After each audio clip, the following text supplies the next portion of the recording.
बिस्मिल्लाहिर्रहमानिर्रहीम। नाज़रीन अस्सलाम वालेकुम। मैं हूं आपका मेज़बान साबिर शाकिर। वफाकी दारुल-हुकूमत इस्लामाबाद से कुछ ताज़ा तरीन और अहम मालूमात आपके साथ शेयर करते हैं। पाकिस्तान के हालात वाक़यात, सियासी सूरत हाल बदस्तूर ख़राब और मज़ीद ख़राब होने की तरफ जा रही है, क्योंकि हालात कंट्रोल में नहीं हैं।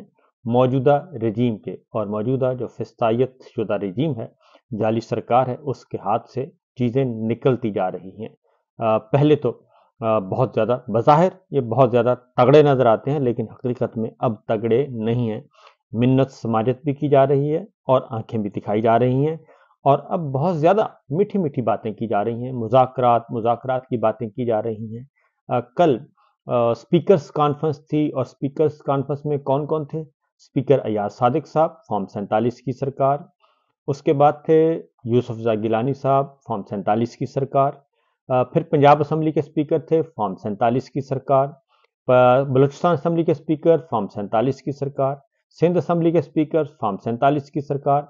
यानी जितने भी फॉर्म 47 के वाले थे, जाली सरकार, वो सारे के सारे इकट्ठे थे और बड़ी मीठी मीठी बातें कर रहे थे, और कह रहे थे कि जनाब हम तो बिल्कुल तैयार हैं। हर चीज़ का रास्ता जो है वो मुज़ाकरात से निकलता है, और मुज़ाकरात ही होने चाहिए। सबको मिल बैठना चाहिए, हमारे दरवाजे खुले हैं। और साथ ही साथ ये इकट्ठे सर जोड़कर बैठे थे, और जिसका मतलब सिर्फ और सिर्फ एक ही था कि उनके चेहरों से नज़र आ रहा था कि अब उनके हालात वाक़यात उनके कंट्रोल में नहीं है, बल्कि जो आलमी सतह पे तब्दीलियां आई हैं उसकी वजह से इनके सत्तू मुक गए हैं। तो ये इस हवाले से बहुत सारी खबरें आपके साथ शेयर करते हैं। 21 दिसंबर को होने वाला जी जुडिशल कमीशन ऑफ पाकिस्तान के इजलास का एजेंडा जारी कर दिया गया है, और इसमें सुप्रीम कोर्ट आइनी बेंच की मुद्दत में तोसी एजेंडे का हिस्सा है। और सुप्रीम कोर्ट आइनी बेंच की मुद्दत 4 जनवरी 2025 को ख़त्म हो रही है। ज़ाहिर है इसमें एक्सटेंशन का सवाल है, उसको एक्सटेंड किया जाएगा और इसको मज़ीद आगे तक ले जाने की कोशिश की जाएगी। लेकिन देखना है कि क्या सूरत हाल बनती है, कि दोबारा से नया आइनी बेंच जो है इसको कंटिन्यू रखा जाएगा या फिलहाल इसको बंद कर दिया जाएगा।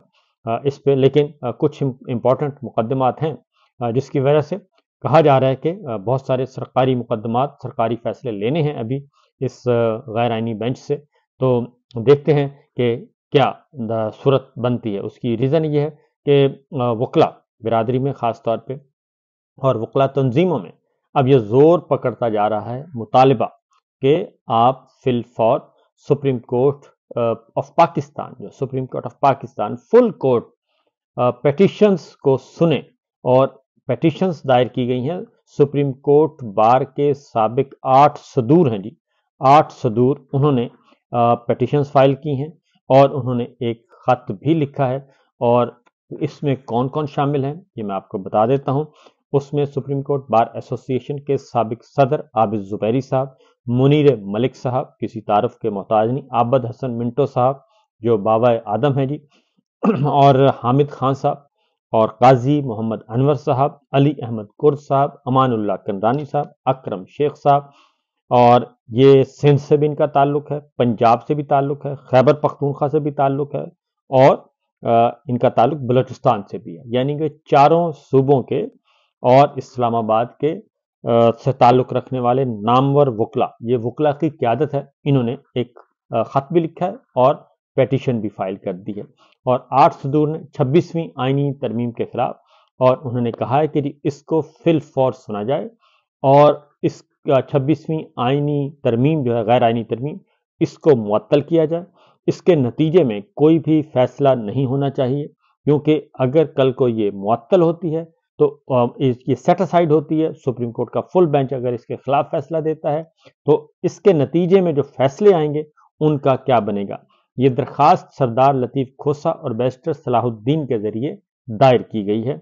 ये बड़ी इंपॉर्टेंट है जी, और ये बहुत इंपॉर्टेंट डेवलपमेंट इस्लामाबाद में हो रही है, क्योंकि अभी तक ना ही आला अदलिया और ना ही वकला तंजीमें जो हैं, जो सही वकला तंजीमें हैं उनकी बात कर रहा हूँ, जो सरकारी वकला हैं उनकी नहीं, क्योंकि सरकारी वकला जो हैं वो पाकिस्तान बार काउंसिल के जो लोग हैं वो सरकारी वकला कहलाते हैं, क्योंकि उनका जो चीफ है वो अटॉर्नी जनरल होता है। लिहाजा जो सही मानों में वकला तंजीमें, उन्होंने ये मामला चैलेंज किया है। तो देखते हैं कि इसका नतीजा क्या निकलेगा। और पब्लिक प्रेशर भी बढ़ता जा रहा है, ये बात ध्यान में रखिएगा। अगली खबर है जी, इस्लामाबाद के 3 हलके हैं और तीनों हलके फॉर्म 47 वाले हैं। मुस्लिम लीग नवाज के उम्मीदवारों को फॉर्म 47 दिया गया है। तीनों हारे हुए हैं पक्के ठक्के और इसमें कोई शक शुबा नहीं है। लेकिन उनको बचाने की मुसलसल कोशिशें की जा रही हैं। जस्टिस तारिक महमूद जहांगीरी साहब इलेक्शन ट्रिब्यूनल के रुकन नामजद हुए थे, बल्कि उनकी अपॉइंटमेंट हुई थी, तकर्री हुई थी। उन्होंने फॉर्म 45 का रिकॉर्ड मांगा था तीनों उम्मीदवारों से। मुस्लिम लीग नवाज के जो तीनों उम्मीदवार हैं, जो कि हकीकत में वो हारे हुए हैं, तीनों कौमी असम्बली के अरकान हैं। उनमें अंजुम अकील साहब हैं, डॉक्टर तारिक फजल हैं और तीसरे भी हैं जी, 3 हैं लोग, तो तीनों हारे हुए हैं। तो उनसे जस्टिस तारिक महमूद जहांगीरी साहब ने रिकॉर्ड मांग लिया था। उसके बाद फिर उनके खिलाफ एक बयानिया बनाने की कोशिश की गई, प्रोपेगेट किया गया, प्रोपेगेंडा किया गया, जाली डिग्री का वो मामला भी ख़त्म हो चुका है। और फिर एक और काम किया गया।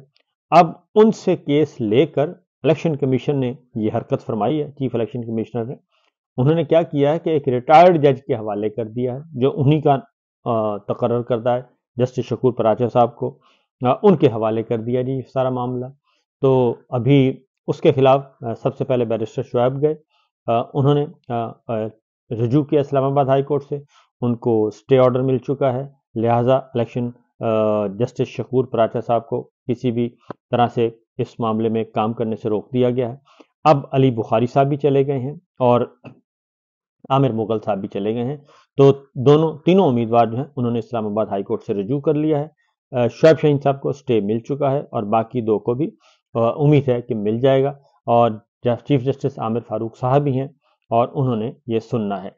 इस तरीके से ये मामला आगे बढ़ रहा है, क्योंकि प्लान ये था कि किसी भी तरीके से तीनों जो हारे हुए उम्मीदवार हैं उनको जो तीनों हारे हुए हैं उनको मुस्तकिल मोहर लगा के मुस्तकिल सीटें नून लीग के हवाले कर दी जाएं, लेकिन ये ऐसा फिलहाल नहीं हो पा रहा।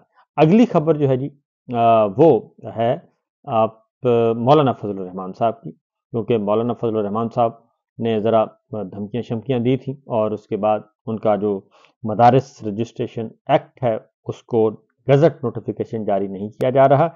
और मौलाना कहते हैं जब कौमी असम्बली सेनेट ने पास कर दिया है, सदर के पास हो चुका और सदर ने एक एतराज़ लगाया, वो एतराज़ भी दूर हो चुका, अब कोई ऑप्शन नहीं है, अब गज़ट नोटिफिकेशन जारी किया जाए। स्पीकर कौमी असम्बली भी यही बात कहते हैं कि वो बन चुका है।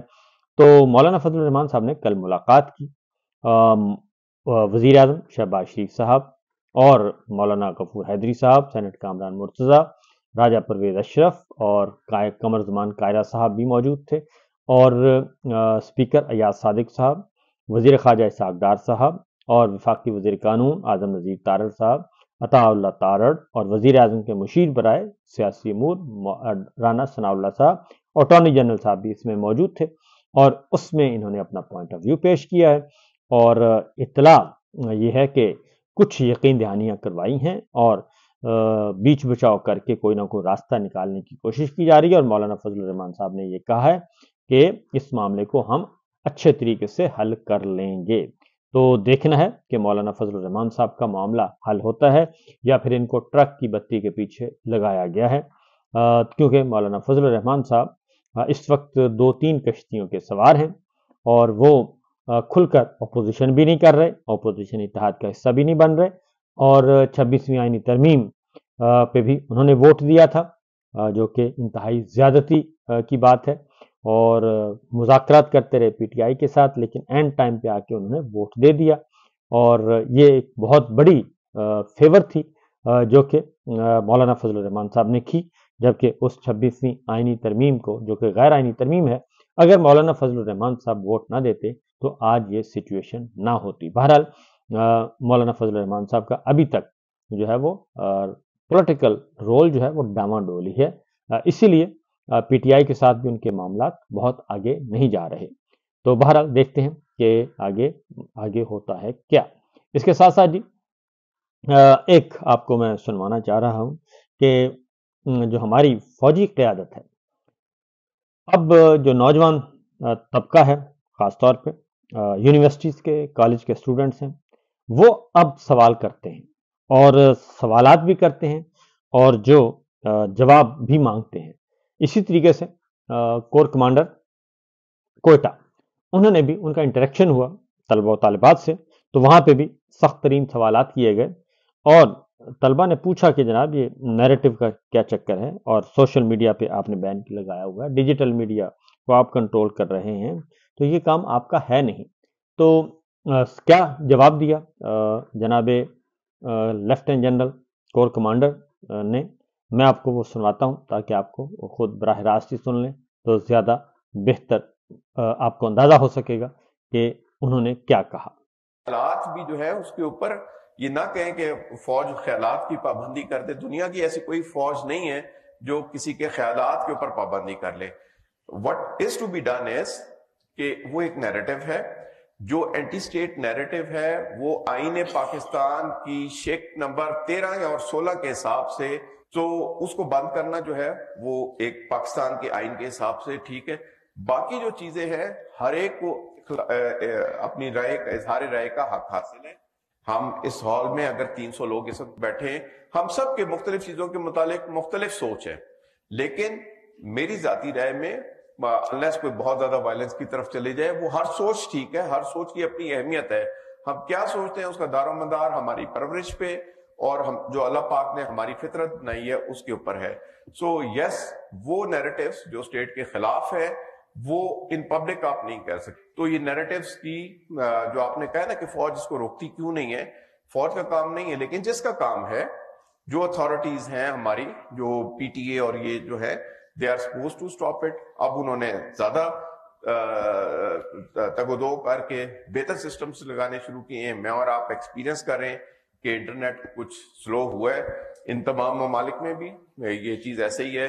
سو اسٹیٹ آہستہ آہستہ اٹ از ریئلائزنگ کہ اپنے فزیکل بارڈرز کو بھی ہم نے درست کرنا ہے، اپنے ڈیجیٹل بارڈرز کو بھی درست کرنا ہے، اور میرے خیال میں جب ہم اپنے سائبر سیکیورٹی پہ اور ڈیجیٹل بارڈرز پر آ جائیں گے تو یہ جو نیریٹیوز کی آپ نے بات کی ہے وہ ان کے اوپر ایک خود بخود چیک لگ جائے گا۔ یہ تھے، آپ نے گفتگو سن لی۔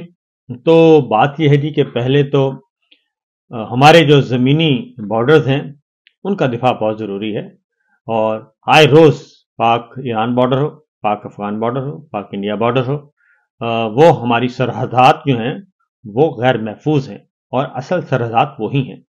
باقی یہ جو سارا کام ہے نا، یہ سیولین کا کام ہے، سول گورنمنٹ کا کام ہے، وہ جانے اور ان کا جانے کام، اور پھر اس کے بعد آگے سول سوسائٹی آتی ہے، اور گورنمنٹس ہوتی ہیں، پارلیمان ہوتا ہے، ان کو قانون سازی، یہ جو فزیکلی ہماری اسٹیبلشمنٹ جو ہے، یہ فزیکلی ملٹری لیڈرشپ اس میں جب انوالو ہوتی ہے تو پھر طاقت کا استعمال ہوتا ہے، طاقت کے ذریعے پھر کچلنے کی کوشش کی جاتی ہے، تو جب یہ ہوتا ہے تو پھر بگاڑ پیدا ہوتا ہے۔ اور اسی وجہ سے اب جہاں بھی اس وقت جاتی ہے فوجی قیادت، وہاں پہ طلبہ و طالبات سوال کرتے ہیں، اور طلبہ و طالبات کے سوالوں کے جوابات دینے چاہیے اور ان کو مطمئن کرنا چاہیے، کیونکہ انٹرنیٹ کی ابھی خود تسلیم کر رہے ہیں کہ انٹرنیٹ کی جو ہے سپیڈ وہ سست کی گئی ہے، تو انٹرنیٹ کی سپیڈ سست کرنے سے پاکستان کی معیشت کو کتنا زیادہ نقصان پہنچا ہے، اور اس کے ساتھ ساتھ جو مزید زیادہ نقصان ہوا ہے ان نوجوانوں کا جو کہ گھر بیٹھے پاکستان کی معیشت کا ایک اہم جز تھے اور اپنا روزگار بھی کما رہے تھے، زر مبادلہ بھی لا رہے تھے، ان کا سارے کا سارا ستیہ ناش ہو گیا ہے، اور جو بڑی آئی ٹی کمپنیز ہیں وہ ساری کی ساری باہر شفٹ ہو چکی ہیں۔ تو یہ سچویشن ہے، یہ صورتحال ہے، تو میرا خیال ہے کہ جس کا کام اسی کو کرنے دیا جائے تو نتیجہ بھی اچھا نکلے گا۔ اجازت دیجیے، اللہ حافظ۔